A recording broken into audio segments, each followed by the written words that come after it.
Muito bem, 11 horas e 50 minutinhos. O AJ, lá de Elias Fausto, tá mandando aqui um bom dia pra mim, pra toda a equipe. Tá dizendo que o 15 contratou o zagueiro Otávio Guti. Tá dado o recado aqui, viu, o AJ. E o João Carlos aqui de Campinas tá mandando aqui um vai palestra. Obrigado, bom dia e já uma ótima tarde pra você também, viu, João Carlos? Vamos falar do Guarani, meu caro Júlio Nascimento. Rapaz do céu, quando a coisa não tá legal, parece que a tendência é sempre puxar pra pior. Essa história do goleiro Diego Loureiro aí, eu vou falar pra você, hein? Tá esquisito. Eu confio na palavra do Guarani pela tradição do clube. Mas que houve um mal-entendido nesse meio tudo aí, não houve? Pois é, Cabelo, muito difícil, né? Ontem eu passei praticamente o dia inteiro no telefone, né? E quando você envolve dirigentes, empresários, negociações, todo mundo vai defender o seu próprio lado, né? Mas primeiro a gente tem que entender a primeira polêmica do final de semana que envolve goleiro. Que tudo começa também depois da derrota contra o Grêmio, um gesto do Maurício Kozlinski ali na saída do gramado do Brinco de Ouro para a torcida, onde ele teria dito, olha, se o problema foi eu saio ou eu vou sair. Isso ficou mal esclarecido e o técnico Moser foi perguntado sobre isso na coletiva, porque até então a chegada do Diego Loureiro seria para brigar por uma posição com o Kozlinski, mas depois com esse gesto ficou até uma dúvida, será que o Diego Loureiro vai substituir o Kozlinski? E o Moser foi perguntado justamente desse gesto polêmico que o goleiro do Bugre fez depois da derrota para o Grêmio. Eu não vi o gesto, não fiquei sabendo dentro do vestiário também o que aconteceu. Eu acredito que seja o calor do jogo, né? E cada jogador reage de um jeito. Eu também fui xingado o jogo todo. Na verdade, a gente é xingado desde o momento que a gente pisa no campo. E o que eu posso fazer? Eu entendo a insatisfação do torcedor.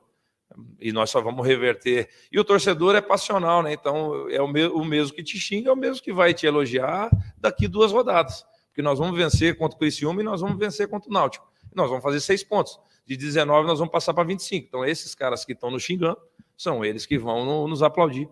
E assim, o Kozlinski Maurício tem 30 anos, já tem uma carreira importante. Então, ele é grande vacinado, já passou por N situações, né?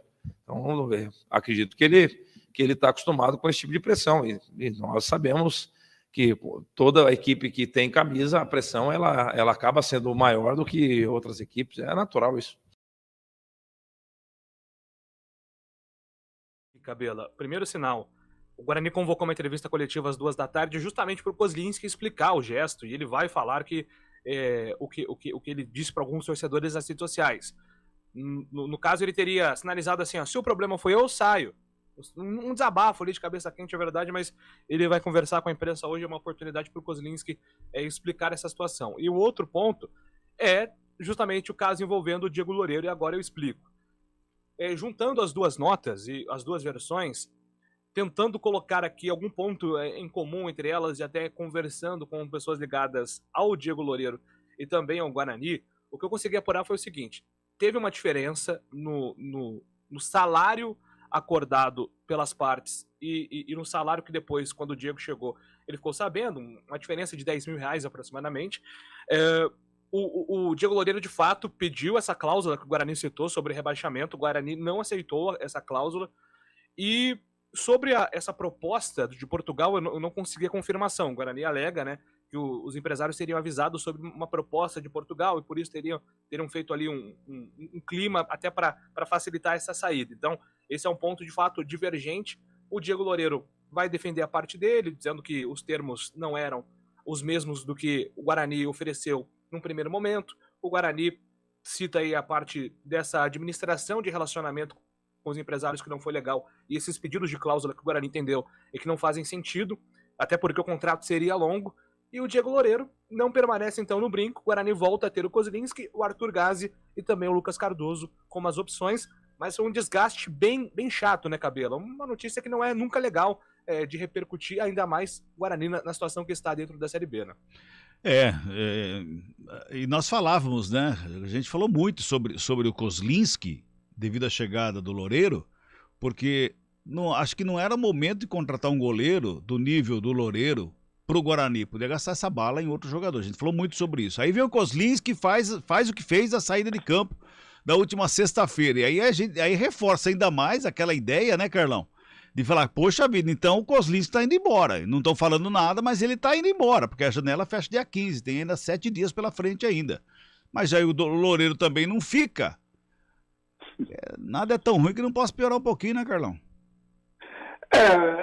Um desencontro de informações, um clima meio estranho que se estabeleceu com o Kozlinski e Guarani, desde aquela polêmica sobre as redes sociais, que eles não tinham deletado as fotos do Guarani, desde então, existe um relacionamento meio conturbado, algo que estava tão bom, né? O Kozlinski fez um grande campeonato paulista, chegou com uma salvação da lavoura, depois do Guarani passar por tantos problemas com relação ao goleiro, né? A gente esperava que essa situação estaria estabilizada e o Kozlinski, depois dessa situação, também dentro de campo, acabou vacilando em alguns jogos contra o Grêmio. Eu acho que o gol do Vila Sante era um gol defensável, sim. É claro que a marcação falhou, mas era uma bola defensável. O goleiro do nível do Kozlinski pegaria essa bola. E aí vem esse dissabor com a torcida, somado a essa situação do Loureiro, né, do goleiro do Botafogo. Eu, primeiro, que eu nem contrataria, a gente tem falado isso realmente. Aí depois dá todo esse bololô, esse encontro de informações, pega muito mal para o Guarani, independente se está certo ou errado, mas pega muito mal para o próprio Diego e também essa situação do Kozlinski, né? Já ele vai falar em entrevista coletiva, vai pedir desculpa e tal, mas de qualquer maneira a gente sabe que já fica um ambiente um pouco pesado e o Guarani precisa agora de paz, muita paz, para tocar o trabalho, para sair dessa zona de rebaixamento. Agora, Carlão, o Mozart, apesar de que as entrevistas coletivas do Mozart, tanto o Júlio como o Carlão, ultimamente ele tem falado algumas coisas que não tá acontecendo, né? Ele falou que vinha um jogador de peso, não veio. Bom, e agora ele falou que vai ganhar do Criciúma e vai ganhar do Náutico 6 pontos na caixa. Seria o Bruno Miranda, né, Cabela? Esse jogador de peso, né? Aliás, tá. Tá confirmada a contratação do Bruno. Tá confirmado? Tá confirmado, jogador da seleção boliviana. Muito bem, então. Então retiro a minha primeira parte do que eu disse. Agora a segunda parte, Carlão, 6 pontos, 2 jogos, Criciúma e Náutico. Seria importante realmente que se concretizasse essa fala do Mozart, mas precisa jogar, precisa combinar com o Criciúma, com o Náutico, não é assim. É claro que ele dá um discurso otimista até para tentar melhorar o astral, dar confiança para os jogadores, mas é muito difícil a gente imaginar engatar essas 2 vitórias agora. Seria sensacional, né?